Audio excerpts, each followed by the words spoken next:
Few have made a comeback like Brendan Fraser. How has he changed since he was Hollywood's goofy himbo? What interview made him all sad and uncomfortable? Keep watching to find out.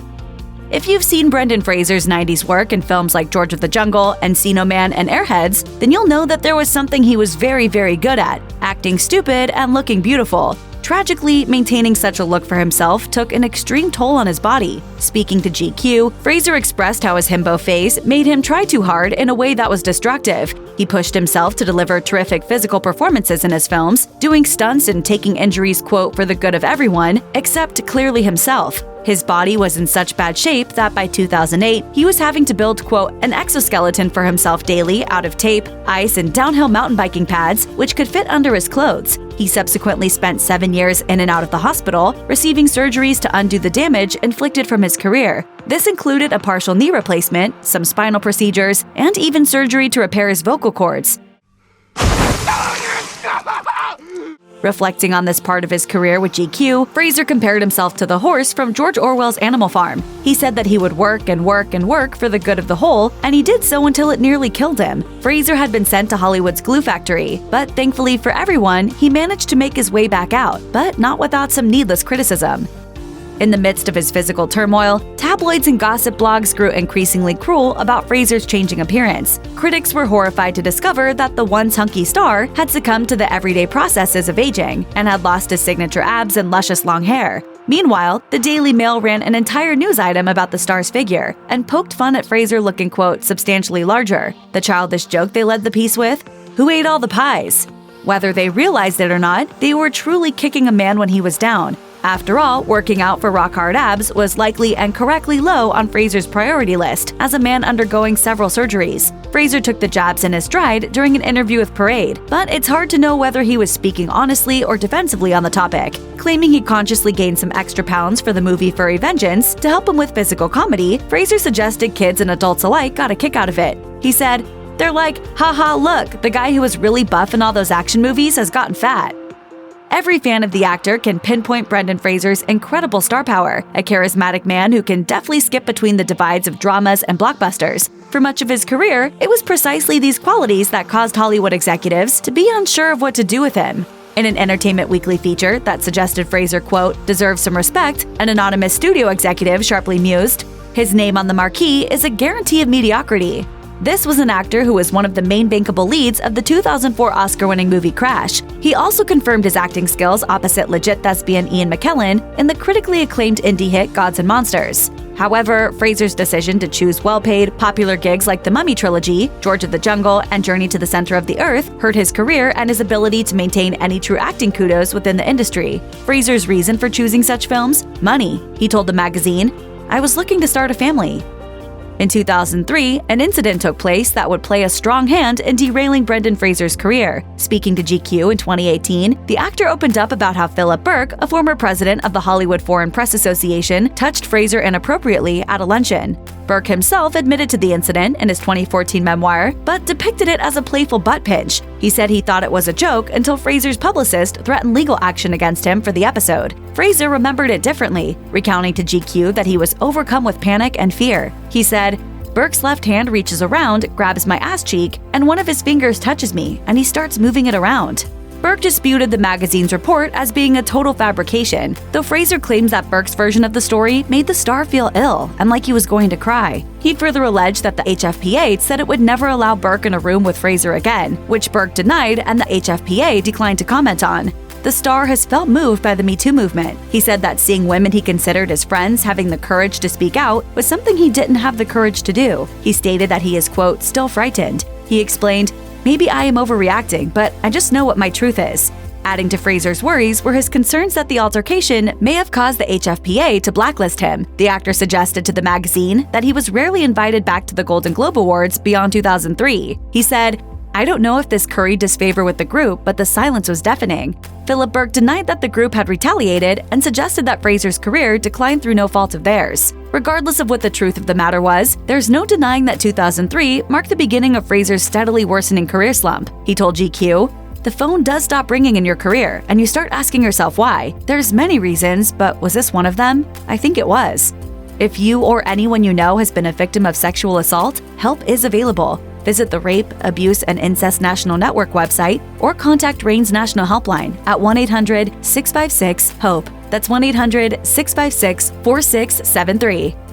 Between 2002 and 2004, J.J. Abrams was developing the DC superhero movie Superman Flyby, and Fraser was being strongly considered for the role. It was an exciting opportunity for the actor, particularly so at a time when his career and self-esteem felt so delicate. Fraser had repeatedly praised Abrams' script. It also had the potential to be a film that took Fraser's career to new heights. However, things didn't quite pan out as he had hoped. Fraser explained to Voices from Krypton, saying, "The big monster studio machine and all the machinations behind it intervened. Suddenly, a role that had once seemed like a sure thing for him was subject to a screen test, and then subject to approval, and then fell through entirely. He wasn't just devastated, as Fraser told GQ, the experience pretty much broke his heart." He may have found some perspective a little later in life, but consecutive negative experiences hammered away at Brendan Fraser's sense of worth. As GQ noted, he felt that he wasn't worthy of being Superman, and worse still, he felt that he wasn't even worthy of being Brendan Fraser. This feeling came to a head when Fraser starred in the animated movie Looney Tunes Back in Action, where he got to depict the seemingly fun meta role of his own stuntman. At the film's conclusion, the character meets the Hollywood star Brendan Fraser and punches him out. What should have been a playful scene to film took on a dark dimension for the actor at a time when Fraser felt like he was also living as the worst version of himself too. In fact, this scene was a major part of what made Fraser adamant to do the animated movie role, though he didn't realize it at the time. He told the magazine, "I think I wanted to knock myself out. I wanted to take the piss out of myself before someone else would, because I had it in my head that I had it coming." In the coming years, Fraser would continue to struggle with these issues and feelings, which would ironically only come to damage his career further. In 2007, Brendan Fraser and his wife, Afton Smith, announced the end of their 9-year marriage and shared a public statement saying that they would continue to maintain a close and caring friendship. According to The Sun, the two had met at an Independence Day barbecue hosted by Winona Ryder in 1993, where they discovered they shared the same birthday. They raised 3 children together, who were all under the age of 7 at the time of the separation. Understandably, the former couple maintained their privacy about the dissolution of their marriage, but that didn't stop tabloids from digging their claws in. Star magazine ran a piece speculating that Fraser had grown close to Maria Bello, his co-star on The Mummy, Tomb of the Dragon Emperor. As ever, the rumor was unsubstantiated, and there was no actual proof to indicate Fraser had cheated. Sadly, the couple's dirty laundry would be aired in 2013, at least financially. According to HuffPost, reports began to circulate that Fraser was broke and had asked that his annual $900,000 child support payment to his ex-wife be reduced. According to the New York Post, Smith then retaliated by accusing Fraser of fraud and of hiding $9 million in new film contracts when their divorce settlement was agreed. Fraser stood firm. The uncertain future of his career, coupled with his medical issues, meant he wasn't rolling in money anymore. Reportedly broke and struggling to score a hit, Fraser swapped out a career on screen for one on stage and still couldn't catch a break. In 2010, the actor made his Broadway debut in Simon Bent's comedy Elling. Starring opposite a phenomenal cast of distinguished actors like Dennis O'Hare and Jennifer Coolidge, Fraser seemed to be on the up. Sadly, production ended abruptly after just 1 week, having only 22 previews and 9 regular performances. According to Daily News, the play was considered to be too intimate for a big Broadway theater, and it fell short of its potential box office. Reviews were also not altogether positive for Elling, though Fraser was generally well received for his performance. Daily News suggested the play has, quote, charming moments, but argued that the best word to describe the play is weird. Still, they praised the actor for letting his demented side show in his vanity-free performance.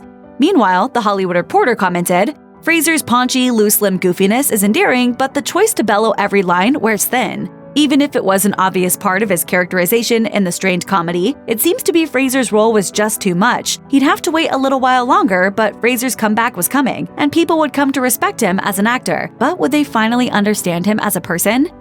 By 2016, Fraser had finally scored a win with this critically acclaimed performance in the Showtime drama The Affair. It was a role that reminded the world of Fraser's immense talents. Trust director Danny Boyle told GQ that he utterly believed the actor in the role and was moved by who Fraser had become and what he'd been through. The whole world appeared to take notice of these very same qualities in an interview Fraser did with AOL Build to promote his role in the show. Fans noticed that Fraser looked deeply uncomfortable throughout the clip, and that he even looked devastatingly sad during it.